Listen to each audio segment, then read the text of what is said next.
Semua,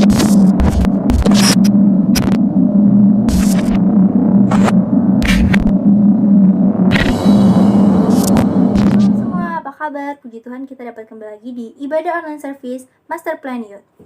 Puji Tuhan, ibadah kali ini kita dilayani oleh Kak Christopher Santoso dengan tema Spiritual Fruits.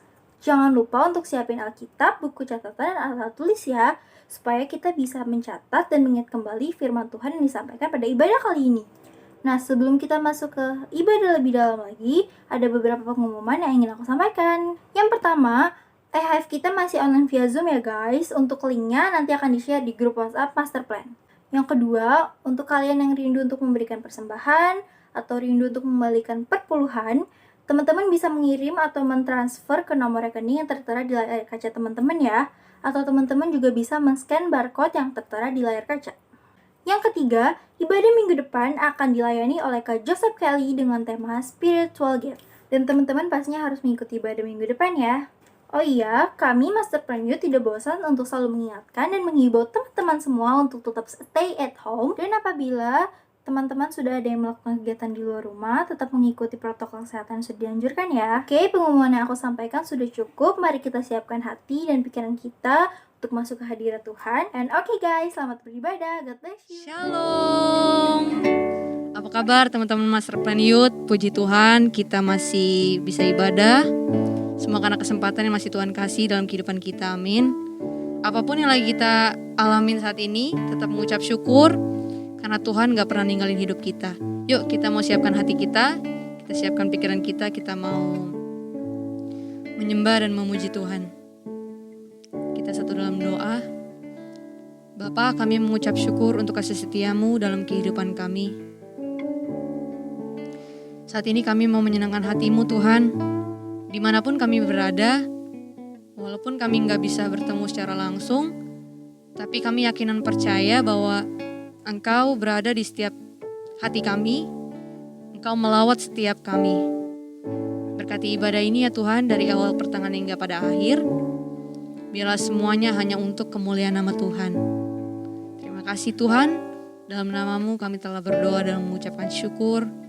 Haleluya, amin.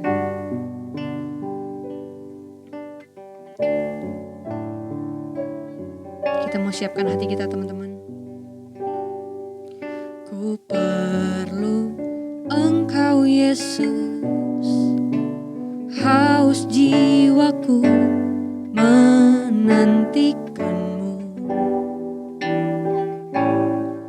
Ku percaya kau penuh pengharapanku di dalam-Mu. Yesus, hanya Kau yang ku andalkan, melebihi siapapun juga. Yesus, hanya Kau yang ku percaya di setiap waktu. Tiada lain yang ku andalkan selain Kau, Yesus. Kami mau terus andalkan Kau dalam kehidupan kami Tuhan. Ku perlu Engkau Yesus, haus jiwaku menantikanmu. Ku percaya Kau penuh pengharapanku di dalam-Mu. Katakan, Yesus, Kau yang ku andalkan. Yesus, hanya Kau yang ku andalkan, melebihi siapapun juga. Yesus, hanya Kau yang ku percaya di setiap waktu.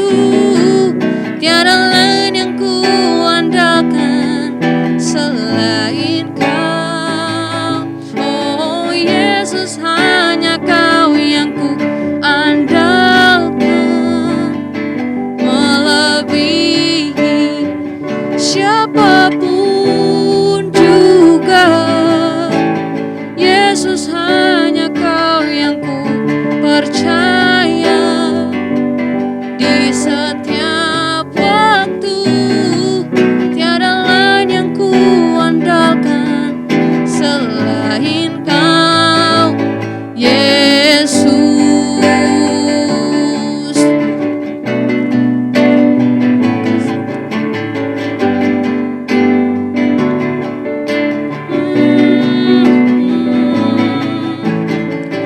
Hikmat-Mu lebihi pikiranku,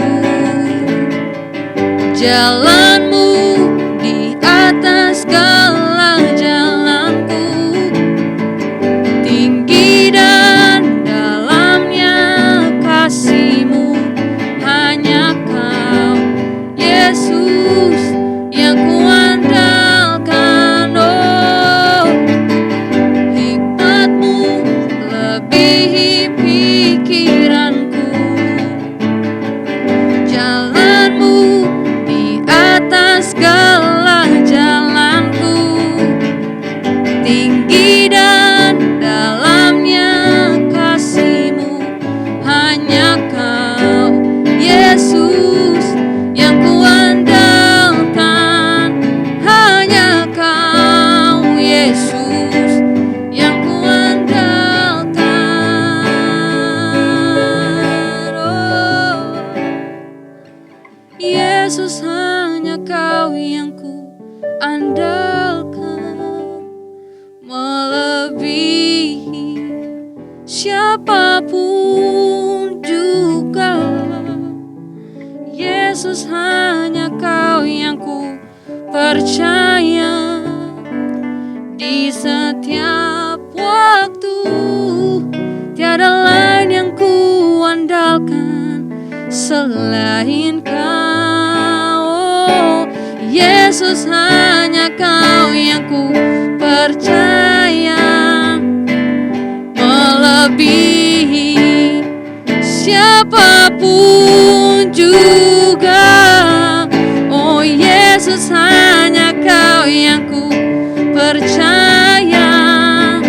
Di setiap waktu tiada lain yang ku andalkan selain Kau. Tiada lain yang ku andalkan selain Kau. Tiada lain yang ku andalkan selain Kau, Yesus.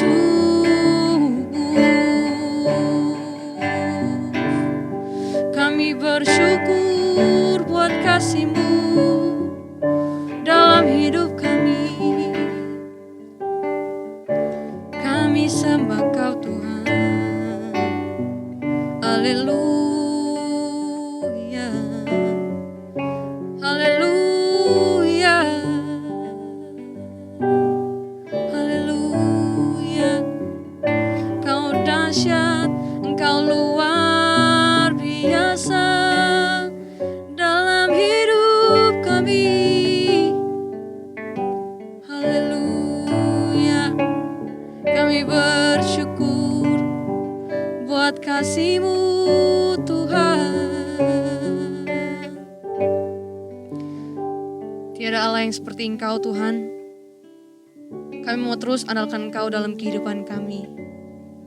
Biarlah di masa muda kami boleh tetap setia. Kami boleh terus menaruh Engkau di dalam setiap kehidupan kami. Tuhan, kami mau meninggikan Engkau, kami mau menyenangkan hati-Mu. Biarlah Engkau memberikan sukacita yang luar biasa. Dimanapun kami berada, kami percaya bahwa Engkau melawat setiap kami.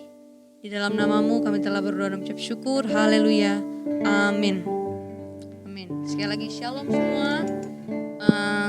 Teman-teman bersukacita, amin. Kita mau boleh bangkit berdiri atau mau duduk aja. Bebaskan rohmu untuk kita menyenangkan hati Tuhan. Haleluya. Kita mau satu pujian. Thank you Lord.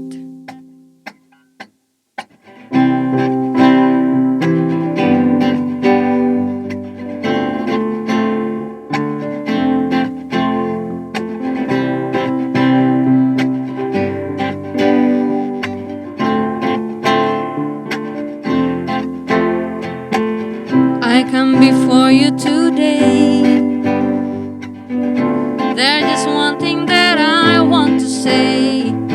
Thank you, Lord. Thank you, Lord, for all you've given to me, for all the blessings that I cannot see. Thank you, Lord. Thank you, Lord. With a grateful heart, with a song of praise, with an outstretched arm, I will bless your name and thank you, Lord. I just wanna thank you, Lord.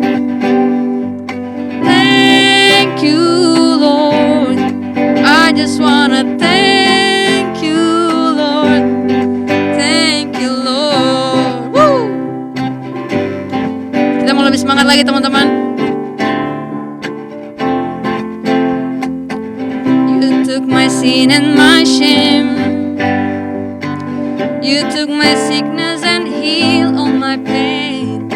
Thank you, Lord. Thank you, Lord. Thank you, Lord. With a grateful heart. With a grateful heart. With a song of praise. With an outstretched arm, I will bless your name and thank you, Lord. I just wanna thank you, Lord. Thank you, Lord. Thank you, Lord. I just wanna thank you, Lord. Thank you. Thank you. I just wanna thank you, Lord. Oh, thank you, Lord. I just wanna thank you, Lord. Thank you, Lord. Thank you, Lord. And thank you, Lord. Beri tepuk tangan buat Tuhan Yesus. Haleluya. Puji nama Tuhan. Kita mau siapkan hati kita untuk mendengarkan kebenaran firman Tuhan. Terima kasih ya Bapa. Tak terbatas kasih-Mu dalam kehidupan kami Tuhan. Cinta-Mu selalu nyata di dalam kehidupan kami. Biarlah lewat pujian ini, dari hati kami mau terus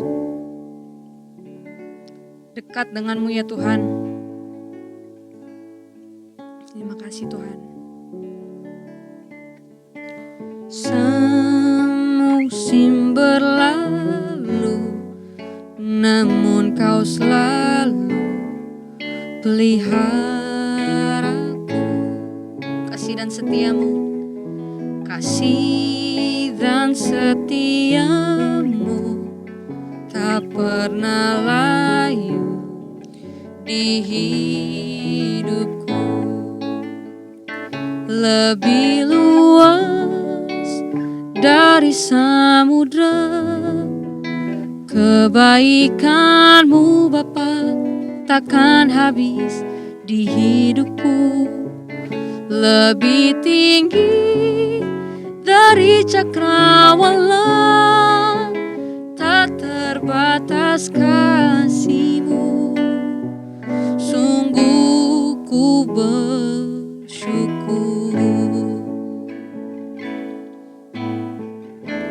Kita mau naikkan pujian ini dari awal. Semusim berlalu, namun Kau selalu peliharaku. Katakan kasih dan setia-Mu Tuhan. Kasih dan setia-Mu tak pernah layu di hidupku. Lebih luas dari samudra, kebaikan-Mu Bapa takkan habis di hidupku. Lebih tinggi dari cakrawala, tak terbatas kasih-Mu. Sungguh ku bersyukur. lebih luas dari samudra. Kebaikan-Mu Bapa takkan habis di hidupku, lebih tinggi dari cakrawala. Tak terbatas kasih-Mu, sungguh ku bersyukur. Lebih sungguh lagi katakan, lebih luas dari samudra.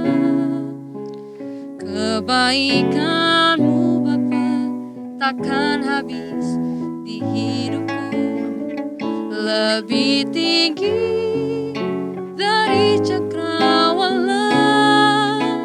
Tak terbatas kasih-Mu, sungguh ku bersyukur. Katakan tak terbatas, tak terbatas kasih-Mu, sungguh ku bersyukur. Tak terbatas kasih-Mu, sungguh ku bersyukur.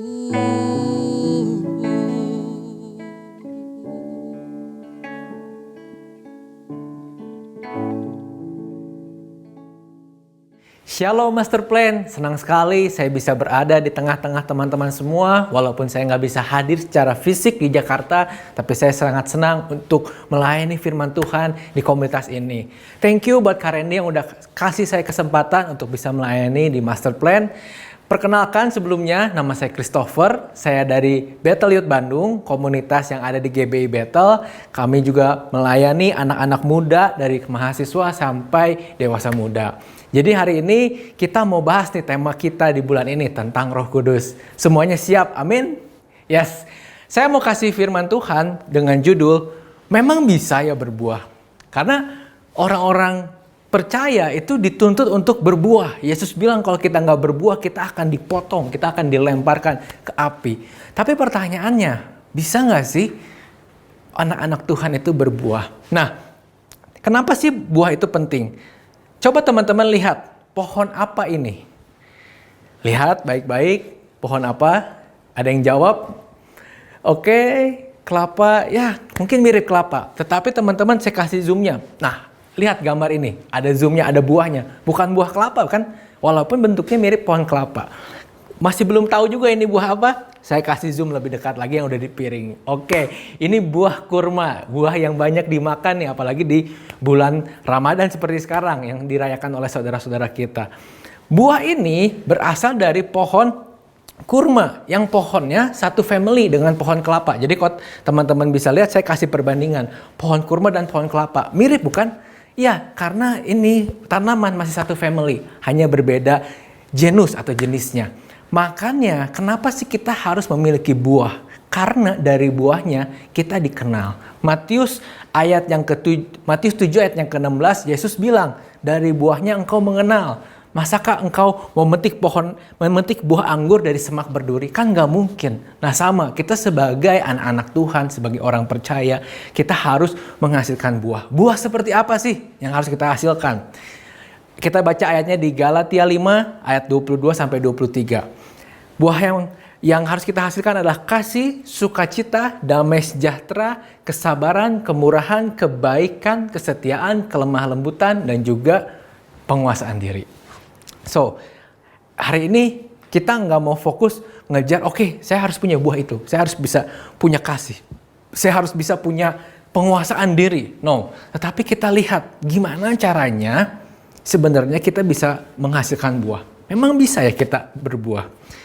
Seperti pohon, buah itu adalah hasil. Yang harus dikerjakan sebagai orang yang menanam pohon itu bukan fokus nungguin buahnya. Kalau dia hanya duduk nunggu buah itu muncul, itu nggak akan muncul. Jadi kita harus fokus pada prosesnya. Pertama kalau pohon, kita mulai dari bibit.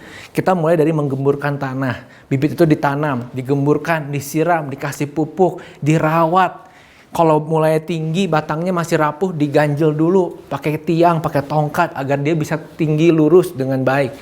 Itu adalah proses yang dijalankan agar buah itu dihasilkan. Nah makanya kita tidak boleh fokus ke mengejar buahnya, tetapi kita fokus untuk bisa menghasilkan buah apa yang harus kita kerjakan.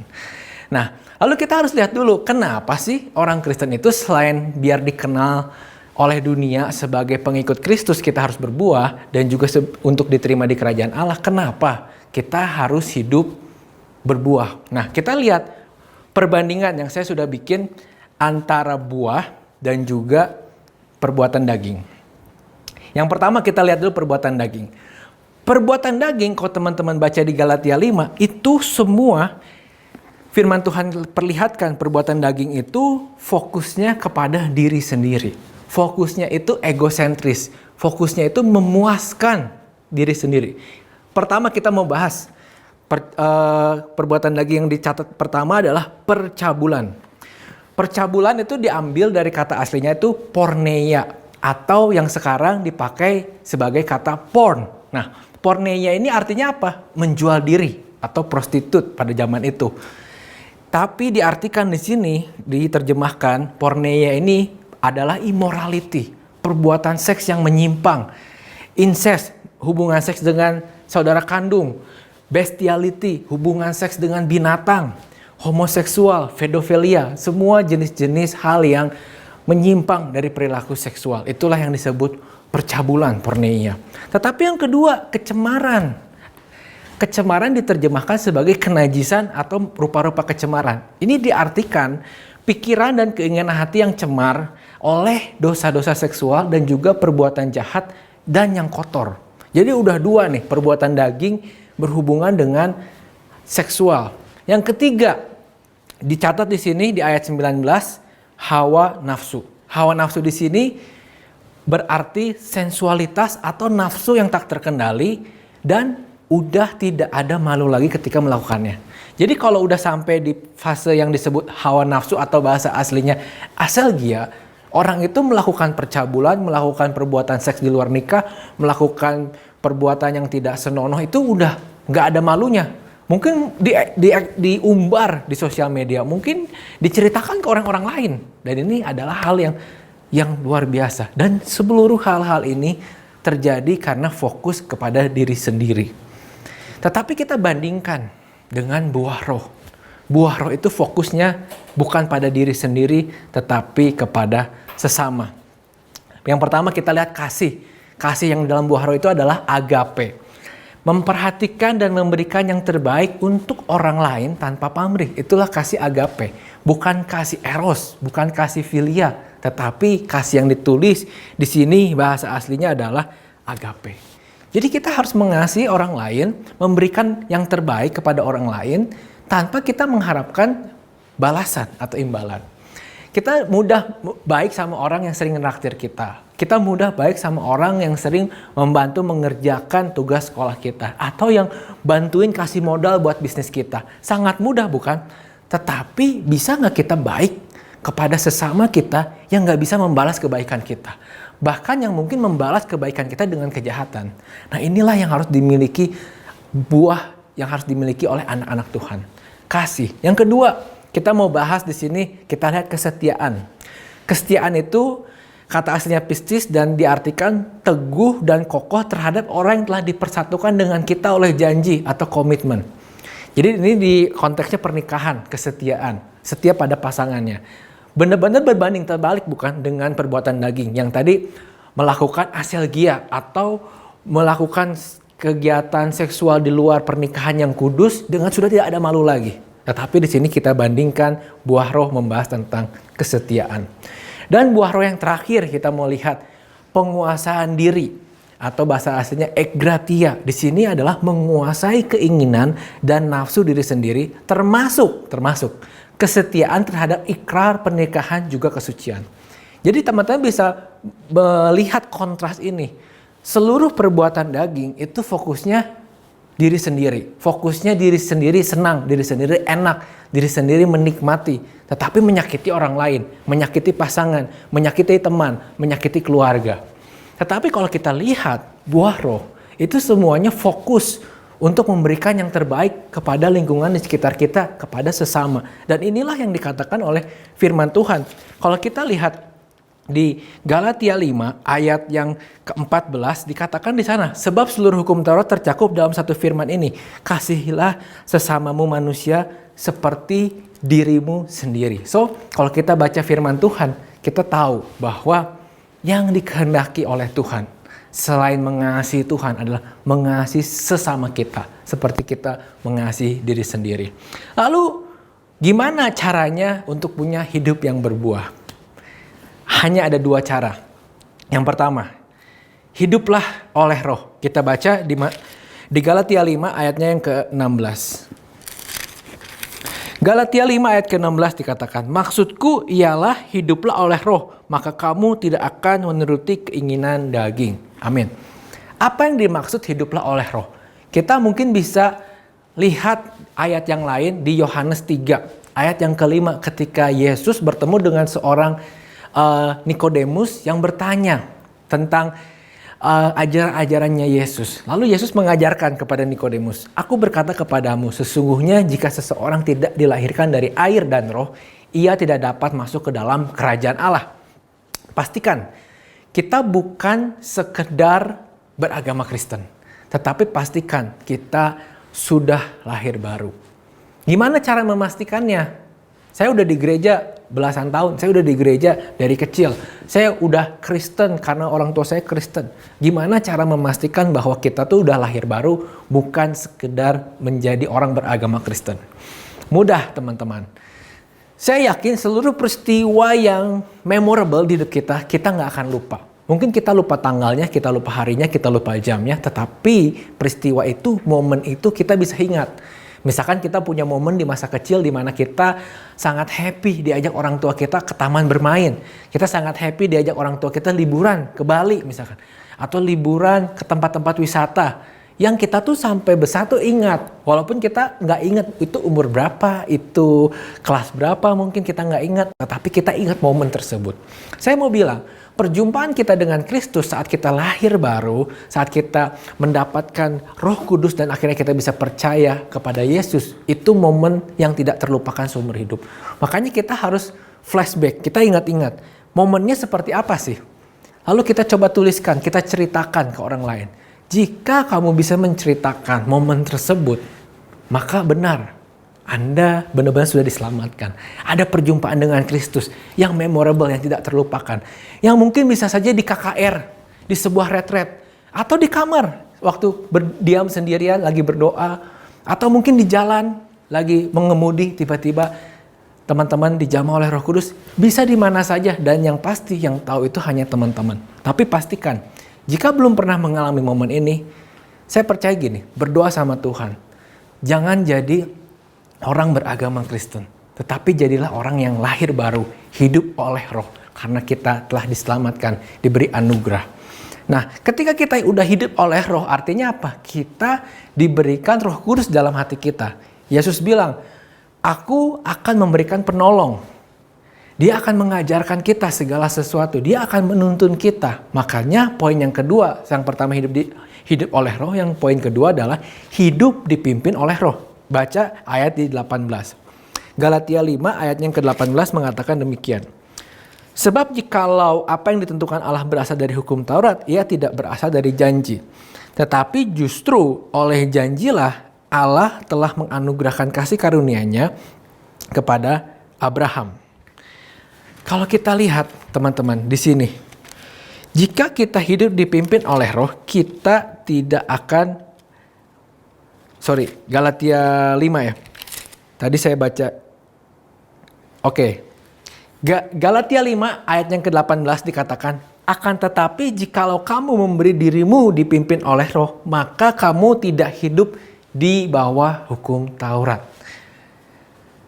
Jadi ketika kita hidup dipimpin oleh roh, kita tidak lagi hidup di bawah hukum Taurat. Artinya apa? Bukannya kita mengesampingkan, udah deh gak usah hormati lagi orang tua karena itu ada di hukum Taurat.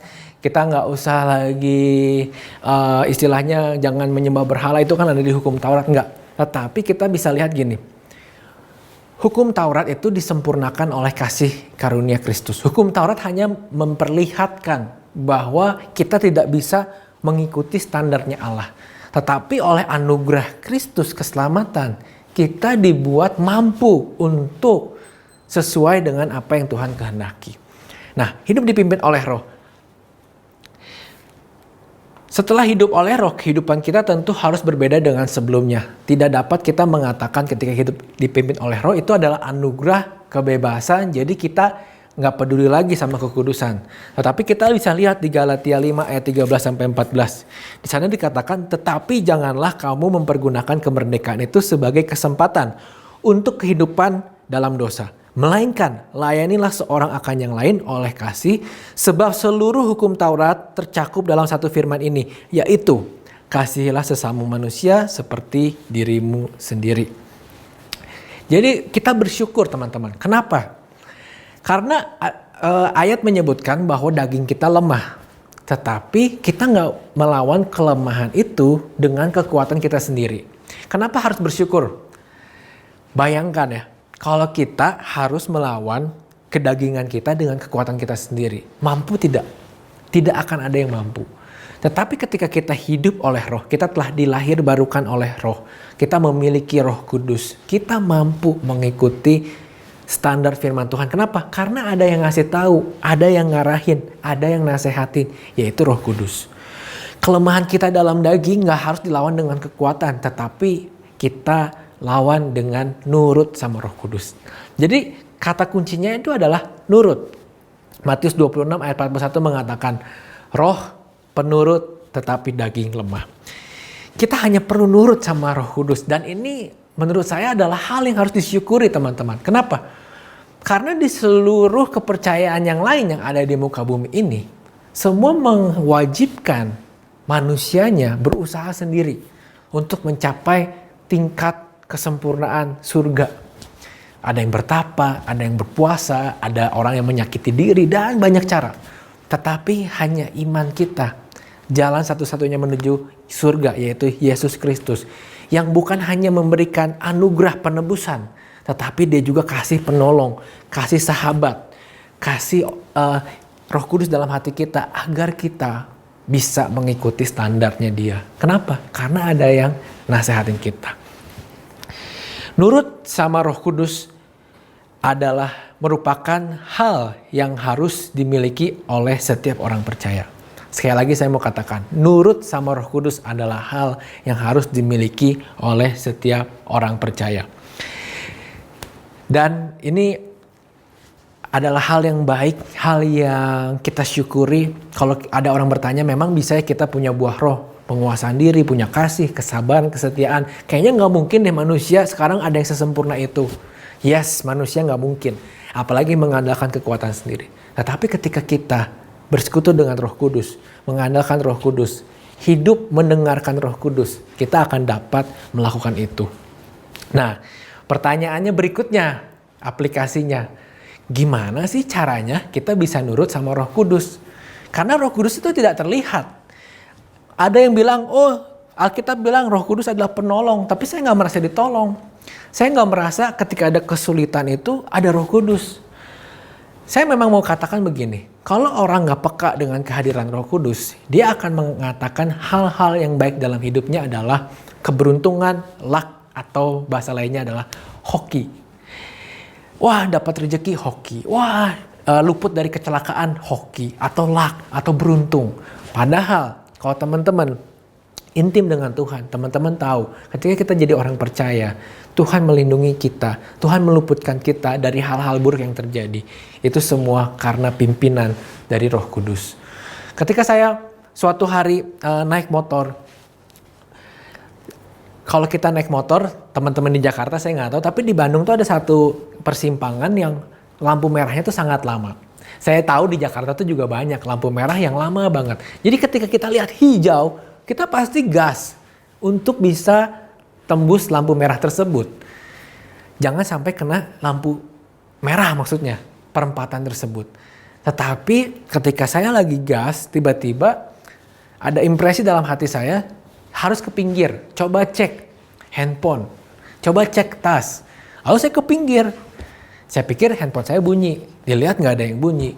Saya cek tas saya, ada, nggak ada barang yang hilang. Lalu ketika saya ke pinggir, aduh Udah deh, buru-buru kan masukin lagi handphonenya dan gas lagi mengejar lampu yang hijau tersebut. Tetapi singkat cerita, saya terjebak atau terkena lampu merah.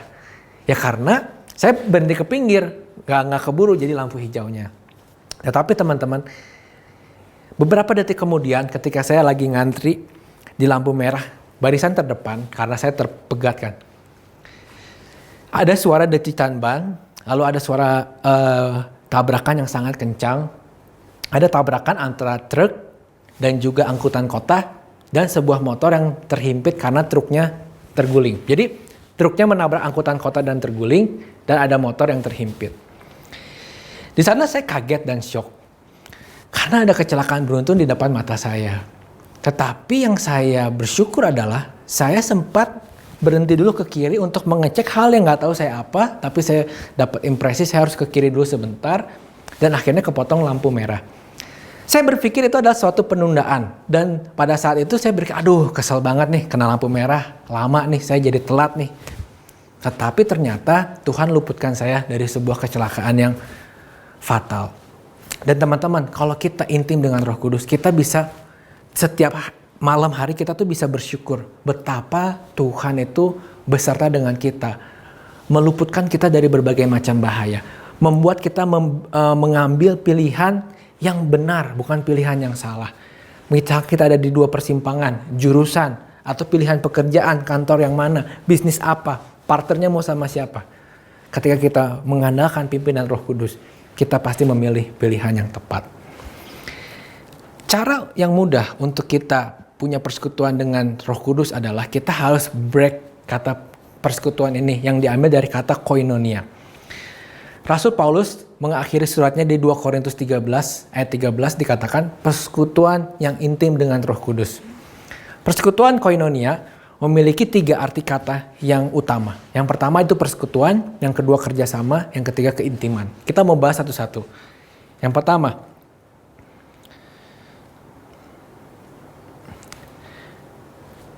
persekutuan, yaitu adanya komunikasi dengan Roh Kudus. Kita punya waktu untuk berbicara atau ngobrol, dapat arahan dan nasihat.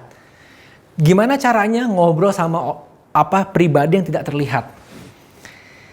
Ya kita bisa kan ngobrol sama orang tidak terlihat fisiknya, tapi kan ada suaranya di telepon. Tapi kan mungkin kita lihat gambarnya di video call. Gimana dengan Roh Kudus? Kita harus punya waktu teduh, waktu yang cukup untuk baca firman Tuhan, berdoa, memuji Tuhan. Karena gini, ketika kita sibuk dengan segala macam hal yang cepat di dunia ini sekarang, informasi serba cepat, notifikasi cepat muncul, selalu pop up di HP kita nggak bisa fokus punya luang waktu untuk berbicara dengan Roh Kudus. Makanya saya mau bilang, teman-teman siapkan waktu di mana waktu tersebut itu intim dengan Tuhan, intim dengan Roh Kudus. Matikan HP, kalau bisa di flight mode, jangan ada distraction sedikit pun. Karena kalau ada distraction biasanya kita akan lupa caranya ngobrol sama Tuhan. Ketika kita udah terbiasa berdoa, bersekutu. Makanya kalau tadi dibilang kan, Yesus bilang, roh itu penurut tapi daging lemah. Karena murid-muridnya disuruh doa aja sejam ketiduran. Dimarahin sama Tuhan. Makanya kita coba, yuk doa 5 menit bisa gak?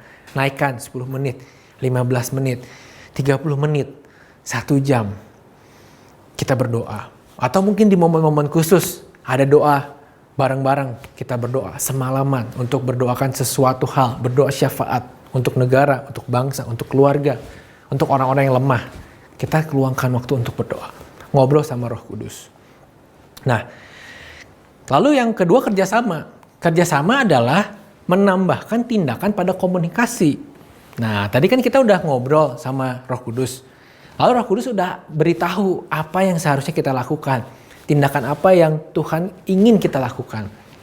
Di poin yang kerjasama ini adalah kita mengikuti perintah Roh Kudus. Kalau kita lihat kisah 10, ada cerita di mana Petrus dapat penglihatan dari Roh Kudus tentang makanan-makanan yang haram bagi orang Yahudi pada saat itu. Tetapi dihalalkan oleh Tuhan. Dan Petrus diminta untuk berangkat mengunjungi Cornelius yang bukan orang Yahudi. Teman-teman tahu ketika Petrus nyampe, dia bilangnya, harusnya saya nggak ada di sini nih. Saya najis loh, ketemu sama kamu. Kamu tuh orang tidak bersunat. Tetapi Petrus bilang, dia mengerti satu hal dari penglihatan yang dikasih Roh Kudus itu. Petrus bilang ke Cornelius, saya tahu hari ini Tuhan tidak membeda-bedakan orang. Akhirnya pada saat itu, kalau teman-teman lihat di kisah 10, Cornelius beserta keluarganya dibaptis, bahkan dibaptis Roh Kudus. Di sana ada sukacita yang luar biasa. Jadi kita lihat, akhirnya kehidupan Petrus arah pelayanannya berubah. Dia nggak eksklusif buat orang-orang Yahudi. Tetapi Petrus bisa melayani seluruh orang yang mau percaya kepada Tuhan.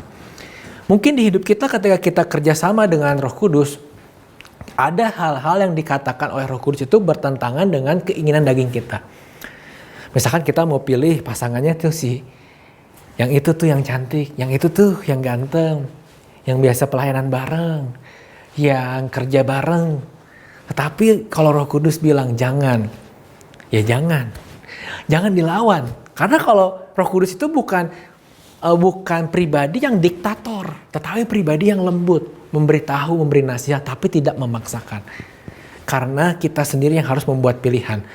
Apakah kita mau ikutin perkataannya atau kita ikutin keinginan daging kita yang sangat egois.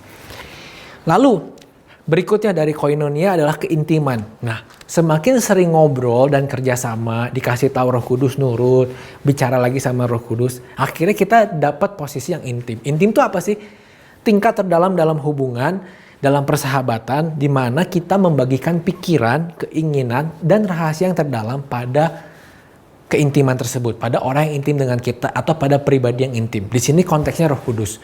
Dengan demikian kalau kita intim dengan Roh Kudus, ketika kita punya pergumulan, kita ceritakan. Begitu juga sebaliknya Roh Kudus, ketika dia punya hal yang harus kita kerjakan, Roh Kudus pun akan menceritakannya kepada kita agar kita dapat melakukannya. Jadi gimana caranya biar kita hidup nurut sama Roh Kudus dengan koinonia? Koinonia itu gimana sih? Ngobrol dengan Roh Kudus, coba bekerja sama, ikutin yang Roh Kudus nasihatkan, lakukan seperti Petrus melakukannya. Yang ketiga, seringlah ngobrol dan kerjasama hingga akhirnya terbentuk keintiman kita bersama Roh Kudus. Ingat, perbuatan daging itu tidak akan mendapat tempat di dalam kerajaan Allah. Galatia 5 ayat 21b katakan. Jadi teman-teman, saya bukannya bilang gini, oh kalau gitu keselamatan itu kita harus hidup benar juga ya. Enggak. Tetapi ini tandanya. Orang yang telah diselamatkan itu punya Roh Kudus di dalam hidupnya. Orang yang punya Roh Kudus itu enggak akan sengaja untuk melakukan perbuatan-perbuatan daging. Tetapi ketika dia jatuh dalam perbuatan daging, dia akan ada perasaan merasa bersalah karena ada Roh Kudus yang mengingatkan. Contoh, jika kita waktu sebelum bertobat dan kita melakukan dosa percabulan. Oh, saya nggak percabulan kok, saya nggak seks bebas. Oke, mungkin dosa percabulannya masturbasi. Nah, ketika kita melakukan itu, mungkin kan kita tidak merasa bersalah karena nggak kalau pria nggak menghamili wanita, nggak ada salahnya kan. Tetapi ketika kita melakukannya setelah bertobat, Roh Kudus pasti akan tegur dan kita akan merasa bersalah. Dan itulah yang harus kita dengarkan. Ketika kita ditegur oleh Roh Kudus, jangan kita masa bodoh. Tetapi kita dengarkan dan kita bertobat. Karena orang percaya ketika melakukan dosa, itu bukannya, udah deh kalau hari ini saya dosa, saya hilang keselamatan. No. Tetapi persekutuan kita dengan Bapa itu rusak. Makanya itu harus diperbaiki dengan kita minta ampun. Kita menyakiti hati Roh Kudus, kita minta ampun sama Roh Kudus. Kita minta ampun ke Bapa, kita minta ampun ke Tuhan. Kita bangun kembali iman kita, rohani kita. Kita baca lagi firman. Itu caranya kita bangkit. Ingat, perbuatan daging tidak mendapatkan tempat di dalam kerajaan Allah. Dan yang saya mau bilang ini, buah itu hanya outcome-nya. Fokus pada proses agar terjadi outcome yang bagus, yaitu nurut sama pimpinan Roh Kudus. Teman-teman, sebelum berakhir, saya mau kasih cuplikan video seseorang yang sekarang sudah bersama-sama dengan Bapa di sorga, teladan buat banyak orang, buat banyak anak-anak muda, pelayanannya sudah menjadi inspirasi. Dia adalah Kak Radit Yolowan, dan ini adalah video waktu Kak Radit melayani di komunitas kami. Dia mengajarkan tentang kekudusan dosa seksual. Kita lihat video tentang masturbasi. Nah, ini yang menarik, kata masturbasi diambil dari bahasa Yunani yang artinya memuaskan diri. Nah, kalau kita pacaran berhubungan, menahan gairah untuk seksual itu bisa kita jadikan sebuah penyembahan. Nah, ketika kita masturbasi, artinya kita sedang kayak di WC di flush. Ada cinta, energi cinta yang harusnya kita bisa bawa ke Tuhan menjadi sebuah penyembahan, menjadi nggak ada. Akhirnya di dalam hubungan itu tidak ada benar-benar nggak ada salib di situ. Itu kenapa kalau dalam hubungan nafsu itu nggak bisa ditahan. Nafsu itu tidak kayak gini. Nafsu itu gairah seks itu datang dari Tuhan. Ini yang menarik. Tuhan kasih sex drive, tetapi sex drive itu ada untuk kita jadikan sebuah energi untuk menyembah Tuhan. Nah, tetapi kedagingan itu bukan dari Tuhan. Namanya kedagingan itu namanya lust. Ya, lust beda sekali dengan gairah seks. Ya, lust itu artinya ingin memuaskan diri. Tapi kalau sebuah attraction untuk kayak berhubungan seks itu memang nature kita manusia seksual. Tetapi kita tidak menggunakannya untuk kepuasan diri sendiri. Itu namanya penyembahan. Tapi kalau menggunakan gairah seks untuk memuaskan diri sendiri, itu namanya lust. Jadi aku rasa masturbasi akan mematikan hubungan pasti. Tadi kita sudah lihat apa yang di-sharingkan oleh Kak Radit. Ya, kita harus bisa untuk melawan segala macam dosa yang mengikat kita, keinginan daging yang menipu, yang kita tuh udah nggak lagi hidup di sana karena kita udah hidup oleh Roh. Kita udah menjadi ciptaan yang baru. Kita punya penolong. Yang kita lakukan tinggal apa? Nurut sama Roh Kudus. Teman-teman, saya mau bilang ini, karena jangan sampai ketika kita melayani Tuhan, ketika kita berdiri di mimbar atau di bawah mimbar, ketika kita dicap sebagai orang-orang gereja di luar sana, orang-orang percaya, tetapi kita masih memiliki dosa yang kita lakukan di tempat-tempat yang tersembunyi. Karena data menyebutkan pemuda-pemuda di GBI melakukan dosa itu tidak terbatas hanya jemaat, tetapi pelayan, bahkan pemimpin-pemimpin pun di komunitas pemuda banyak yang jatuh dalam dosa tersebut. Hari ini, di bulan Pentakosta ini, yuk kita lebih lagi dekat dengan Roh Kudus. Kita berkobar dengan kuasa Roh Kudus. Kita dipenuhi oleh Roh Kudus sehingga kita bisa nurut, bukan kalah oleh daging. Mari kita tutup ibadah ini di dalam doa. Bapa, hamba-Mu selesai berbicara, biarkan Kau meteraikan setiap firman yang disampaikan. Jika hari-hari ini ada anak-anak muda-Mu yang melihat pesan ini dan mengalami keterikatan akan dosa, kami berdoa bersatu hati, kami patahkan di dalam nama Tuhan Yesus. Kami adalah orang yang telah lahir baru, kami hidup oleh Roh, kami ingin hidup dipimpin oleh Roh. Biarkan kami punya persekutuan yang erat dengan Engkau Roh Kudus. Biarkan kami bisa bekerja sama dengan-Mu setiap hari. Ketika memutuskan, ketika ingin bertindak, kami mendengarkan nasihat-Mu ya Roh Kudus. Biarkan kami juga punya keintiman sehingga kami menceritakan segala apa yang kami risaukan, khawatirkan kepadamu, dan Engkau memberikan penghiburan, kekuatan Tuhan. Kami berdoa Tuhan untuk komunitas Master Plan ini, biarkan semakin banyak menjadi dampak di kota Jakarta. Anak-anak Master Plan juga bisa menjadi anak-anak Tuhan yang menjadi terang, menjadi garam di tempat di mana mereka tempatkan. Mungkin di kampus, di tempat kerjanya, atau di bisnisnya, mereka akan membawa dampak yang luar biasa. Berkati seluruh pemimpin, khususnya Kak Randy yang memimpin komunitas ini, biarkan terus diberikan hikmat Tuhan, diberikan Tuhan kekuatan untuk terus menjadi dampak berkat, teladan bagi anak-anak muda yang dipimpinnya. Terima kasih Tuhan buat kesempatan hari ini, berkat-Mu turun atas kami. Di dalam nama Tuhan Yesus kami berdoa dan mengucap syukur. Amin.